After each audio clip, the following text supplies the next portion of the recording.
નમસ્કાર, હું Janak Dave. Full stop news analysis પ્રોગ્રામમાં આપનું સ્વાગત છે. પીએમ મોદીની સરકાર એક્શન મોડમાં આવી ગઈ છે. મિડલ ક્લાસ હોય કે ઉદ્યોગપતિઓ, ખેડૂતો હોય કે યુવાનો, સૌ કોઈની નજર નવી સરકારના શાસનના પહેલાં 100 દિવસ પર છે. આ 100 દિવસો જ આગામી 5 વર્ષ માટેની ગતિ અને શક્તિનો આધાર બનશે. પીએમ મોદીનો ટ્રેક રેકોર્ડ જોતાં પહેલાં 100 દિવસમાં જ મોટા નિર્ણયો લેવામાં આવી શકે છે. આ નિર્ણયો ખૂબ જ મહત્ત્વના રહેશે, જેનાથી સરકારની પ્રાથમિકતાઓની દેશને જાણ થશે, જેના વિશે પીએમ મોદીએ અવારનવાર વાત કરી છે. આ નિર્ણયો કયા હોઈ શકે, આગામી 5 વર્ષમાં કયા ક્ષેત્રો પર ફોકસ રહેશે, એના વિશે અમે તમને જણાવીશું.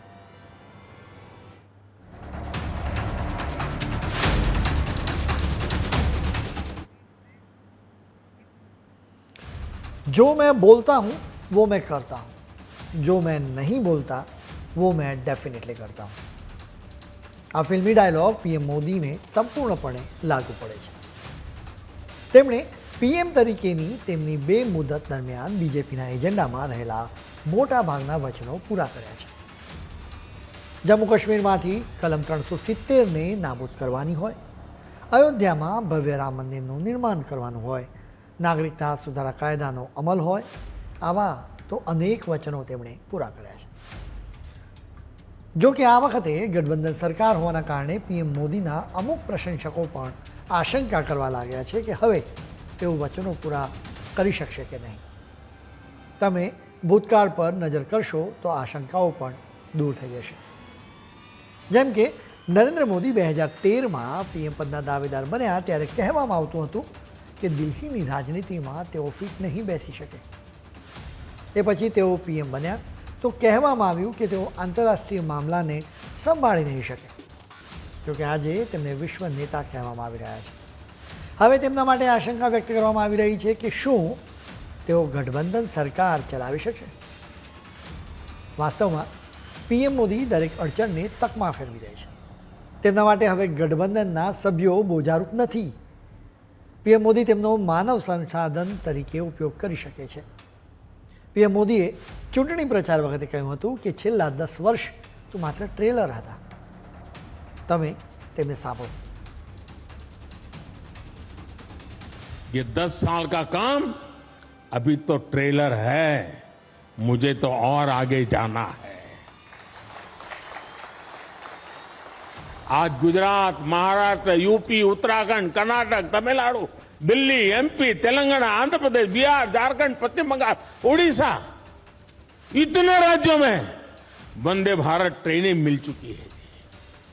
और इसी के साथ ही देश में वंदे भारत ट्रेन की सेवाओं का शतक भी लग गया है. પીએમ મોદીએ કહ્યું કે મુજે તો ઓર આગે જાના હૈ.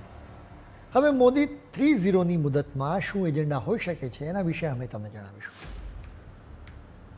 નવી સરકારનું મંત્રીમંડળ રચાઈ ગયું છે. રાષ્ટ્રપતિ લોકસભા અને રાજ્યસભાના સંયુક્ત સત્રને સંબોધશે. આ સંબોધનથી પણ મહદઅંશે 100 દિવસના એજન્ડાનો ખ્યાલ આવી જશે. પીએમ મોદીની પહેલાંની 2 મુદત કરતાં આ વખતે મોટો ફરક એ રહેશે કે વિપક્ષોનું યોગ્ય પ્રતિનિધિત્વ રહેશે.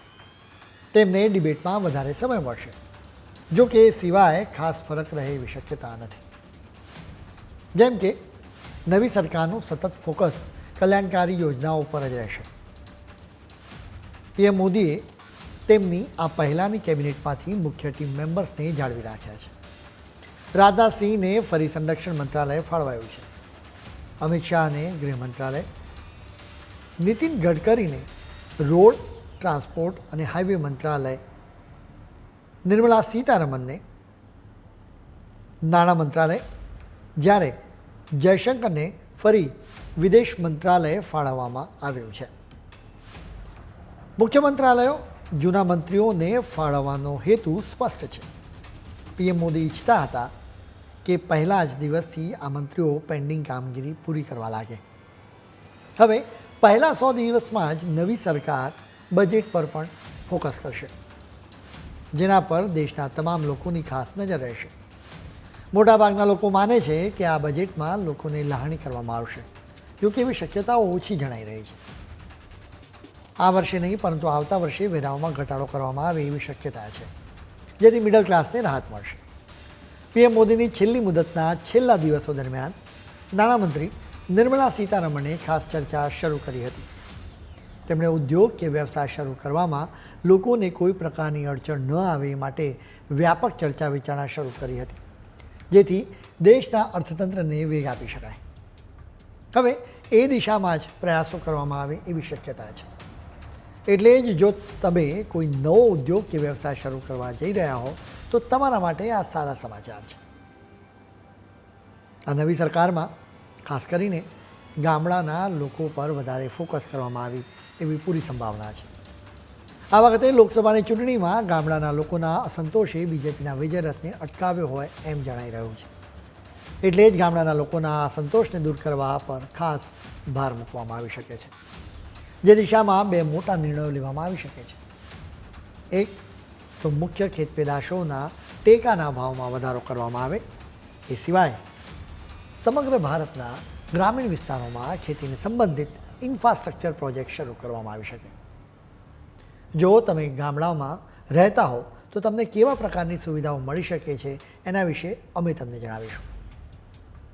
ગામડાઓમાં સ્ટોરેજની સુવિધા વધે એ દિશામાં ખાસ પ્રયાસો થશે. એ ઉપરાંત એપીએમસીનો વિકાસ થશે.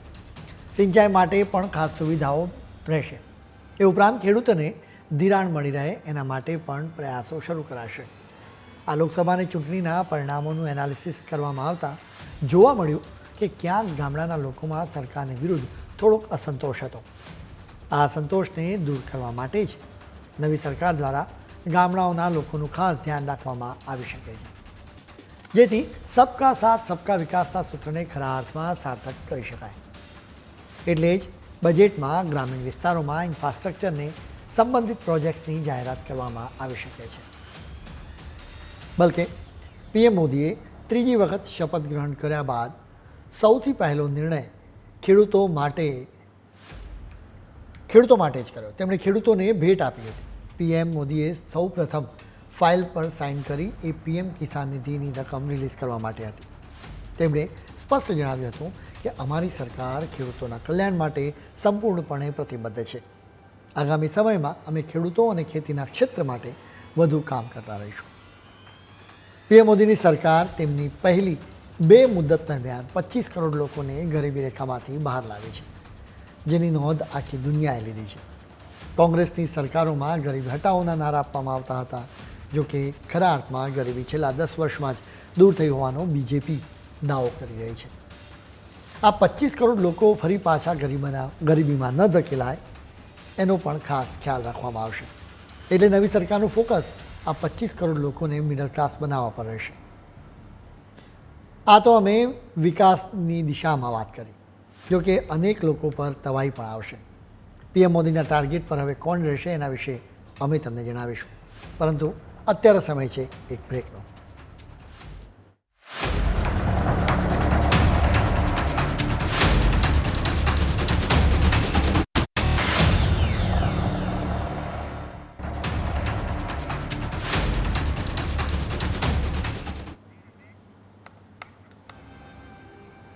બ્રેક બાદ આપનું સ્વાગત છે. રવિવાર સાંજે પીએમ મોદી દેશના નાથ તરીકે ત્રીજી વખત શપથ લઈ રહ્યા હતા ત્યારે જ જમ્મુ કાશ્મીરમાં આતંકવાદી હુમલો થયો હતો. માતા વૈષ્ણોદેવીની યાત્રા કરવા જઈ રહેલા 9 શ્રદ્ધાળુઓના મોત થયા હતા. આવી આતંકવાદી ઘટનાઓને રોકવા પર પીએમ મોદીનું ખાસ ફોકસ રહેશે. સવાલ માત્ર જમ્મુ કાશ્મીરનો નથી. પંજાબથી લઈને મણિપુરમાં ઉગ્રવાદીઓ માથું ઊંચકી રહ્યા છે. તેઓ ભારત માતાની સુરક્ષાને જોખમમાં મૂકી રહ્યા છે. વિદેશી તાકાતોના સપોર્ટથી તાંડવ કરી રહેલા આ ઉગ્રવાદીઓની પૂરી તાકાતથી કચડી નાખવામાં આવે એવી પૂરી સંભાવનાઓ દેખાઈ રહી છે. એટલે જ પીએમ મોદીની સરકારના નવા 100 દિવસમાં દેશની આંતરિક સુરક્ષાને લઈને કોઈ મોટા નિર્ણયો લેવામાં આવી શકે છે. એક મોટો નિર્ણય પીઓકેનો પણ હોઈ શકે છે. પીએમ મોદી અને તેમના મંત્રીઓએ છેલ્લા કેટલાક મહિનાઓમાં પીઓકેને ભારતમાં ફરી સામેલ કરવાની અનેક વખત વાત કરી છે. ભારતમાંથી ભાગ્યે જ કોઈ પક્ષ એ દિશામાં પ્રયત્નોને વિરોધ કરે, કેમ કે જો કોઈ પક્ષ વિરોધ કરશે તો એના પર દેશ વિરોધી પાર્ટીનું લેબલ લાગી જશે. હવે સવાલ એ છે કે પીઓકેને ભારતમાં કેવી રીતે સામેલ કરાશે. પીએમ મોદીએ ભૂતકાળમાં અનેક મુશ્કેલ મિશન્સ પાર પાડ્યા છે, એટલે તેમનો ટ્રેક રેકોર્ડ જોતાં કહી શકાય કે મોદી હૈ તો કુછ ભી મુમકિન હૈ. જોકે શરૂઆતના 100 દિવસોમાં તો ફોકસ દેશની આંતરિક સુરક્ષા પર જ રહેશે એમ જણાય છે. આંતરિક સુરક્ષાની વાત છે તો વિદેશી તાકાતો એક તરફ કટ્ટરવાદીઓને સપોર્ટ આપે છે તો બીજી બાજુ સોશિયલ મીડિયાનો દુરુપયોગ કરે છે. આ લોકસભાની ચૂંટણીમાં ફેક ન્યૂઝ અને ફેક નેરેટિવ ખૂબ જ ચાલે. બીજેપીને હરાવવા માટે અમેરિકા, ફ્રાન્સ, ચીન અને ઇઝરાયલ સહિતના દેશોની ધરતી પરથી કાવતરા રચવામાં આવ્યા હતા. લોકોને ગેરમાર્ગે દોરવાના પ્રયત્નો કરવામાં આવ્યા હતા.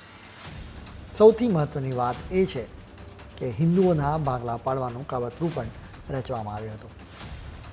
અનામત પ્રથા નાબૂદ કરવામાં આવશે એવો ખોટો પ્રચાર કરવામાં આવ્યો હતો.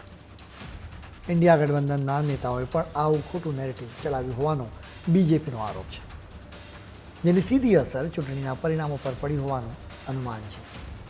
એટલે જ પીએમ મોદી દેશની સુરક્ષાને ધ્યાનમાં રાખીને ફેક ન્યૂઝ ચલાવનારાઓને સંકજામાં લે એવી પૂરી સંભાવનાઓ છે. આર્ટિફિશિયલ ઇન્ટેલિજન્સના દુરુપયોગને રોકવા માટે ખાસ પ્રયત્નો કરવામાં આવશે. એ સિવાય સોશિયલ મીડિયા પ્લેટફોર્મ્સને પણ જવાબદાર બનાવવામાં આવી શકે છે. આમ પણ છેલ્લા કેટલાક વર્ષોમાં સરકાર અને સોશિયલ મીડિયા પ્લેટફોર્મ્સ વચ્ચે સતત ઘર્ષણ ચાલી રહ્યું છે. હવે આ દિશામાં નિર્ણાયક પગલાં લેવામાં આવી શકે છે. નિર્ણાયક પગલાંની વાત છે તો આખો દેશ અત્યારે જાણવા માગે છે કે નવી સરકાર યુસીસીનો અમલ કરી શકશે કે નહીં. કેમ કે બીજેપીના સાંસ્કૃતિક રાષ્ટ્રવાદના એજન્ડામાં 3 મુદ્દા મહત્વના છે.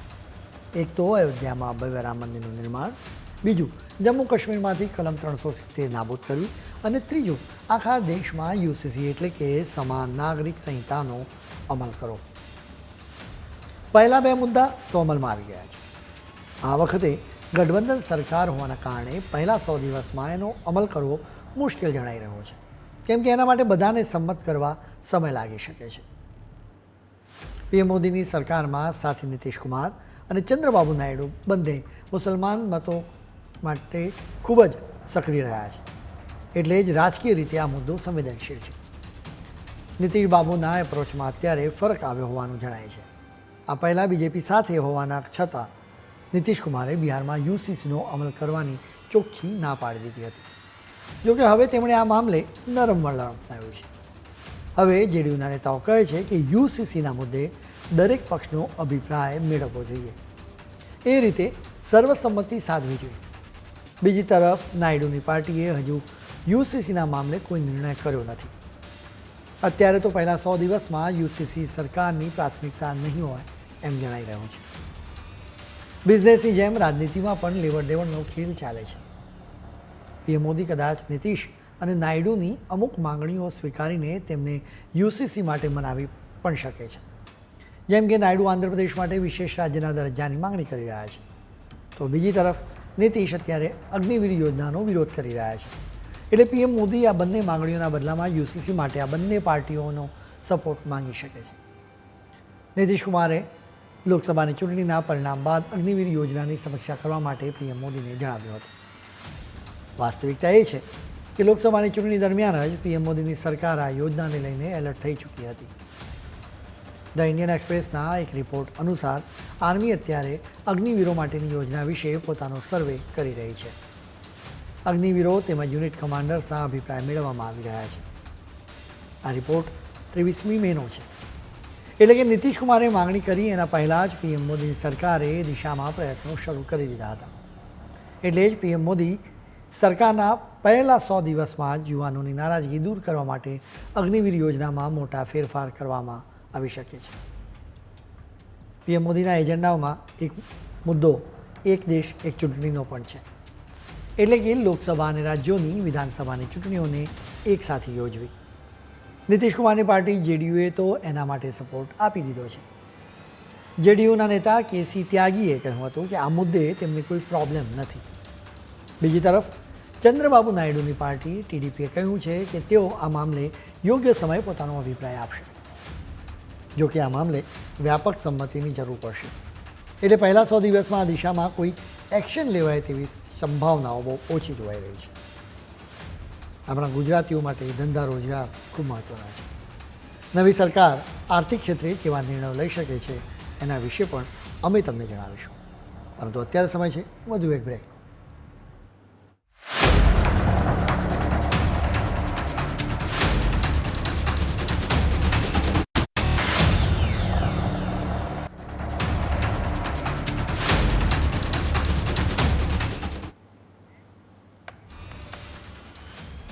બ્રેક બાદ આપનું ફરી સ્વાગત છે. અમે પીએમ મોદીની સરકારના પહેલા 100 દિવસના એજન્ડાની વાત કરી રહ્યા છીએ. હવે ધંધા રોજગારની વાત કરીશું. પીએમ મોદીની સરકાર ભારતને ગ્લોબલ મેન્યુફેક્ચરિંગ પાવર હાઉસ બનાવવા માંગે છે. એટલે કે દુનિયાભરની કંપનીઓ ભારતમાં ઉત્પાદન શરૂ કરે. આ દિશામાં છેલ્લા કેટલાક વર્ષોમાં નોંધપાત્ર સફળતા પણ મળી છે. એપલ જેવી કંપની ભારતમાં મોટા પાયે આઈફોનનું ઉત્પાદન કરી રહી છે. આ પહેલાં આ કંપની માટે મોટા ભાગે ચીનમાં જ ઉત્પાદન કરવામાં આવતું હતું. એપલની જેમ અનેક વિદેશી કંપનીઓ ચીનમાંથી તેમના ઉત્પાદનની કામગીરી ભારતમાં ખસેડવા વિચારી રહી છે. બલકે અત્યારે ચીનમાં વિદેશી કંપનીઓના બોર્ડ ઓફ ડિરેક્ટર્સની મિટિંગમાં એ જ હોટ ટોપિક હોવાનું પણ કહેવામાં આવી રહ્યું છે. આમ પણ અત્યારે ચીનમાં આર્થિક મંદીનો માહોલ છે. જો ચીનમાંથી કંપનીઓ ભારતમાં શિફ્ટ થવા લાગશે તો એ ભારત દ્વારા ચીનને સૌથી મોટી લપડાક હશે. વિસ્તારવાદી નીતિમાં માનતા ચીનની આર્થિક ગતિવિધિ સંકોચાઈ જશે. વાસ્તવમાં પીએમ મોદીનું વિઝન 2030 સુધીમાં મેન્યુફેક્ચરિંગ કેપેસિટી $1 ટ્રિલિયન સુધી વધારવાનું છે. પીએમ મોદી સરકારની ત્રીજી ટર્મના પહેલા 100 દિવસમાં જ રજૂ થનારા બજેટમાં મેન્યુફેક્ચરિંગ ક્ષેત્રને ખૂબ રાહત આપવામાં આવે તેવી પૂરી સંભાવનાઓ જોવાઈ રહી છે. એ ઉપરાંત આત્મનિર્ભર ભારતના વિઝનને સાકાર કરવા માટે પણ નવી યોજનાઓ લાગુ પડી શકાય છે. પીએમ મોદીએ 15મી એપ્રિલે ખાસ જાહેરાત કરી હતી. તેમણે કહ્યું હતું કે પ્રધાનમંત્રી મુદ્રા યોજના હેઠળ લોનની લિમિટ 10 લાખ રૂપિયાથી ડબલ કરવામાં આવશે. એટલે કે 20 લાખ રૂપિયાની લોન મળશે. તેમણે કહ્યું હતું કે મને વિશ્વાસ છે કે એનો ઉપયોગ ઉદ્યોગો માટે એક નવી તાકાત તરીકે થશે. ચોક્કસ જ આ મામલે બજેટમાં જાહેરાત કરવામાં આવી શકે છે. નવી સરકારમાં ખાસ કરીને ટેકનોલોજી, ફિનટેક અને સેમિકન્ડક્ટરને વેગ મળશે. પીએમ મોદીની બીજી ટર્મમાં જ ભારતે સેમિકન્ડક્ટરના ઉત્પાદનની દિશામાં ક્રાંતિકારી શરૂઆત કરી છે. જૂન 2023માં જાહેરાતના માત્ર 90 દિવસની અંદર જ સાણંદમાં પ્રોજેક્ટ પર કામ શરૂ કરી દેવામાં આવ્યું હતું. આ વર્ષે ડિસેમ્બર સુધીમાં પહેલી ચીપ તૈયાર થવાની સંભાવના છે. તમારા ફાયદાની વાત કરીએ તો આગામી 5 વર્ષમાં ગુજરાતમાં સેમિકન્ડક્ટર ઇન્ડસ્ટ્રી 2 લાખથી વધુ રોજગારીની તકો ઊભી કરશે. એટલે જ આ ક્ષેત્રમાં વધુને વધુ વિદેશી રોકાણ લાવવા પર ખાસ ભાર મૂકવામાં આવશે. રોડ અને રેલવે જેવી માળખાગત સુવિધાઓ વિકસાવવા પર પણ ખાસ ફોકસ કરવામાં આવશે. ખાસ કરીને કનેક્ટિવિટી વધારવા માટે પ્રયાસો કરવામાં આવશે. એટલે આગામી બજેટમાં વધુ નવી ટ્રેનો શરૂ કરવાની જાહેરાત કરવામાં આવી શકે છે. આ નવી સરકાર કલ્યાણકારી યોજનાઓ પર ખૂબ ભાર મૂકશે. બીજેપીએ એના ઘોષણાપત્રમાં જણાવ્યું હતું કે આયુષ્યમાન ભારતનો વ્યાપ વધારવામાં આવશે. એ ઉપરાંત નવા જન ઔષધિ કેન્દ્ર શરૂ કરવામાં પણ વચન આપવામાં આવ્યું હતું. એટલે આ બંને વચનનું પાલન કરવામાં આવે તેવું દેખાઈ રહ્યું છે. એ ઉપરાંત પીએમ આવાસ યોજના અને હર ઘર જલ જેવી કલ્યાણકારી યોજનાઓનો ઝડપથી અમલ કરવામાં આવશે. આમ પણ પીએમ મોદીએ તેમની બીજી મુદત પૂરી થવા જઈ રહી હતી ત્યારે જણાવ્યું હતું કે પહેલી 2 મુદત દરમિયાન કરોડો લોકોને કલ્યાણકારી યોજનાઓનો લાભ મળ્યો છે. જે લોકો આ યોજનાઓથી વંચિત રહી ગયા છે તેમને ત્રીજી મુદત દરમિયાન લાભ મળશે. એટલે જ હવે વંચિતોને સરકારી યોજનાઓથી ખટાખટ લાભ મળશે એની ગેરંટી જણાઈ રહી છે. અમે પીએમ મોદીના પહેલા 100 દિવસના એજન્ડા વિશે વાત કરી. આખરે સૌથી મોટો સવાલ એ છે કે શરૂઆતના 100 દિવસ પર કેમ ભાર મૂકવામાં આવી રહ્યો છે. એની પાછળ પીએમ મોદીનો ટ્રેક રેકોર્ડ છે. તેમણે તેમની બંને મુદત દરમિયાન ક્રાંતિકારી નિર્ણયો કર્યા છે. અમે તમને જણાવીશું કે પીએમ મોદીએ આ પહેલાં પીએમ તરીકે શપથ લીધાના શરૂઆતના 100 દિવસોમાં કયા મોટા પગલાં ભર્યા હતા? નરેન્દ્ર મોદીએ 2014માં 26મી મેના દિવસે પહેલી વખત પીએમ તરીકે શપથ ગ્રહણ કર્યા હતા. તેમણે તેમની પહેલી મુદતના થોડાક મહિનાઓમાં જ ક્રાંતિકારી નિર્ણય કર્યો હતો. તેમણે 2014માં 15મી ઓગસ્ટે લાલ કિલ્લા પરથી પ્રધાનમંત્રી જનધન યોજનાની જાહેરાત કરી હતી. સ્વચ્છ ભારત મિશનની પણ શરૂઆત કરવામાં આવી હતી. હવે 2019માં તેમના પહેલા 100 દિવસની વાત કરીશું. પીએમ મોદીએ 2019ની 30મી મેના દિવસે બીજી વખત શપથ ગ્રહણ કર્યા હતા. 17મી લોકસભાના પહેલા સત્રમાં રાષ્ટ્રીય સુરક્ષા પર ખાસ ભાર મૂકવામાં આવ્યો હતો. લોકસભા દ્વારા 36 બિલ્સ પસાર કરવામાં આવ્યા હતા. એટલું જ નહીં, સરદાર વલ્લભભાઈ પટેલ, ડૉક્ટર બાબા સાહેબ આંબેડકર, શ્યામા પ્રસાદ મુખર્જી, અટલ બિહારી વાજપેયી અને કરોડો ભારતીયોનું સપનું પણ સાકાર થયું હતું. આખરે 2019ની 5મી ઓગસ્ટે જમ્મુ કાશ્મીરમાંથી કલમ 370 અને કલમ 335A નાબૂદ કરવામાં આવી હતી. બીજી મુદતમાં 60 જ દિવસમાં પીએમ મોદીએ 3 તલાકની પ્રથાને નાબૂદ કરી હતી, જેના માટે સંસદના બંને ગૃહોમાં બિલ પસાર કરવામાં આવ્યું હતું. આ સાથે જ દેશની કરોડો મુસ્લિમ મહિલાઓને ન્યાય મળ્યો હતો. આખરે તેમને પણ સમાન અધિકાર મળ્યા છે.